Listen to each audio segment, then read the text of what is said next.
بسم اللہ الرحمن الرحیم۔ السلام علیکم، میں ہوں محمد عبدالرشید جنید، آپ دیکھ رہے ہیں گواہ نیوز۔ کانگریس ختم ہوگی یا گاندھی خاندان ہندوستانی سیاست کے منظرنامے سے غائب ہو جائے گا؟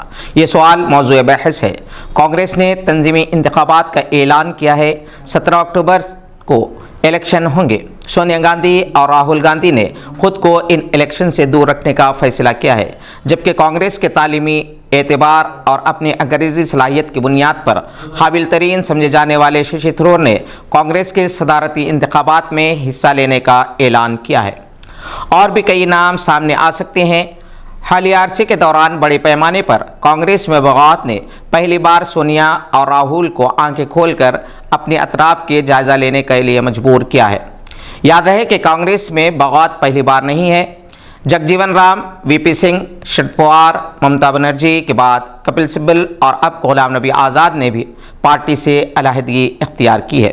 غلام نبی آزاد کے بیانات کی کسی نے بھی حمایت نہیں کی، بلکہ نیشنل میڈیا نے تو کڑی تنقید بھی کی ہے، کیونکہ غلام نبی آزاد کو پہچان کانگریس نے دی، اور اب جبکہ وہ راجیہ سبھا میں ممبر نہیں رہے، انہوں نے کشمیر میں اخباری نمائندوں سے بات چیت کرتے ہوئے مسٹر نریندر مودی کی غیر معمولی تعریف کرتے ہوئے انہیں انسانیت نواز قرار دیا۔ ہو سکتا ہے کہ عمر کے اس حصے میں یادداشت اس قدر کمزور ہو جاتی ہے کہ خود ان کے اپنے مودی کے خلاف بیانات یاد نہیں رہے، اور نہ ہی انہیں ان کی اپنی ریاست کے خصوصی موقف کی برساتگی پر ان کا اپنا رد عمل یاد ہے۔ جموں کشمیر میں کئی کانگریسیوں نے پارٹی چھوڑی، آزاد کا دامن پکڑا۔ شاید انہیں اس بات کا یقین ہے کہ بی جے پی کی حمایت سے آزاد ایک بار پھر جموں کشمیر کی کمان سنبھال سکتے ہیں۔ ریاست اتر پردیش کے مراد آباد کے ایک موضوع میں جن افراد کے خلاف باجماعت نماز ادا کرنے پر مقدمہ درج کیا گیا تھا، وہ واپس لے لیا گیا ہے۔ گاؤں دلہے پور میں مدعی چندرپال وغیرہ نے باجماعت نماز ادا کرنے پر مقامی پولیس اسٹیشن میں مقدمہ درج کروایا تھا۔ تحقیقات کے بعد الزامات ثابت نہیں ہوئے اور اس سلسلے میں درج مقدمہ خارج کر دیا گیا ہے۔ بیرسٹر اسد الدین اویسی، صدر کل ہند مجلس اتحاد المسلمین نے ٹویٹ کرتے ہوئے کہا کہ امید ہے کہ اتر پردیش پولیس ہجوم کے دباؤ میں غیر قانونی FIR درج کرنا بند کر دے گی۔ امید ہے کہ لوگ اب اپنے گھروں میں بغیر کسی پریشانی کے نماز پڑھ سکیں گے۔ پولیس کے عہدیداروں نے کہا ہے کہ گاؤں دلہے پور میں مدعی چندرپال وغیرہ نے باجماعت نماز پڑھنے پر مقدمہ درج کیا تھا اور خوض کے بعد واقعہ ثابت نہیں ہوا، لہذا تفتیش مکمل کر کے جرم کی رپورٹ کو خارج کر دیا گیا۔ باقی قانونی کارروائی اسی کے مطابق مکمل کی جائے گی۔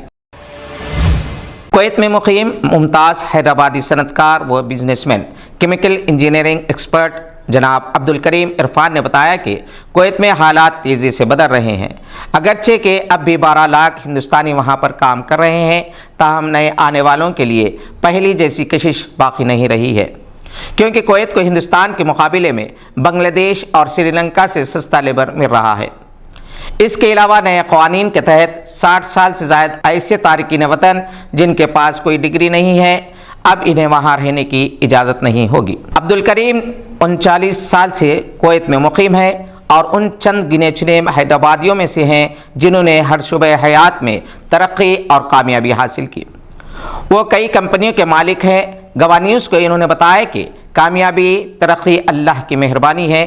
کویت میں وہ لوگ کامیاب رہے جنہوں نے دور اندیشی، طویل مدتی پلاننگ کے ساتھ ملنے والے مواقع ضائع نہیں کیے۔ اس وقت کویت کے ہر سیکٹر پر، ہر شعبے میں مقامی افراد کو مواقع دیے جا رہے ہیں۔ لڑکیاں زیادہ تر ملازمتیں کر رہی ہیں۔ ہندوستانی جو مختلف پیشوں میں ماہر ہیں، ان کی اب بھی مانگ ہے۔ عبدالکریم عرفان اقرا سوسائٹی کے بانی ہیں۔ اس NGO نے 80 اور 90 کے دہائی میں مسلم نوجوانوں کو تعلیم اور روزگار کے شعبوں میں غیر معمولی رہنمائی کی تھی۔ اقرا کے لیکچرز اور ورکشاپ سے فیض یاب ہونے والوں میں شاہین گروپ کے چیئرمین ڈاکٹر عبدالقدیر اور MS گروپ کے لطیف خان شامل ہے۔ بی جے پی حکومت ایک طرف غیر بی جے پی حکومتوں کو گرانے کی کوشش میں لگی ہوئی ہے۔ ED، CBI اور دوسرے اداروں کے ذریعے چھاپے مارے جا رہے ہیں، دوسری طرف خود بی جے پی کے لیڈرز غیر قانونی سرگرمیوں میں گرفتار ہوتے جا رہے ہیں۔ متھورا ریلوے اسٹیشن سے 7 مہینے کا بچہ چرا لیا گیا تھا۔ اصل ملزم ان کا بی جے پی کا کارپوریٹر، جس نے بیٹے کی خواہش میں